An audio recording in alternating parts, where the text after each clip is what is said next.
Hi കേരളത്തിലെ ആമക്കളുമാരെ, നിങ്ങൾ എല്ലാവരും ഇല്ല, നിങ്ങൾ മനസ്സിലാക്കേണ്ടത് കേരളത്തിൽ കല്യാണം കഴിഞ്ഞ് വേർപെട്ട് നിൽക്കുന്നതും അല്ലെങ്കിൽ ആൾക്കാരെ കളഞ്ഞിട്ട് പോകുന്നതും അവർക്കൊക്കെ കുട്ടികൾ കാണും അല്ലെങ്കിൽ കുട്ടികൾ കാണില്ല. ഇങ്ങനെ നിൽക്കുന്ന അനവധി കുടുംബങ്ങളുണ്ട് നമ്മുടെ കേരളത്തിൽ. അവർക്കൊക്കെ ഒരു ജീവിതം കൊടുത്താൽ ഒരു കുഴപ്പമില്ല. അതല്ല നിങ്ങൾ ചെയ്യുക. കല്യാണം കഴിഞ്ഞ് ഭർത്താവുള്ള കുട്ടികളുള്ള ഇവരുടെ പിന്നാലെ പോയിട്ട് ലാസ്റ്റ് ആത്മഹത്യയുടെ വക്കിലേക്ക് പോവുക. നമ്മൾ ഓരോ വാർത്തകൾ കാണുമ്പോഴും ദുഃഖകരമാണ് കേരളത്തിൽ നടന്നുകൊണ്ടിരിക്കുന്നത്.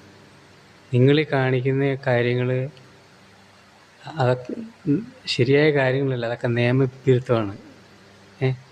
ഒരു ജീവൻ പോയി കഴിഞ്ഞാൽ എന്ത് നിങ്ങൾക്ക് കിട്ടുക? നമുക്ക് തന്ന ജീവിതം നമ്മൾ ഭൂമിയിൽ നല്ല രീതിയിൽ ജീവിച്ച് തീർക്കുക, അതാ ചെയ്യുക.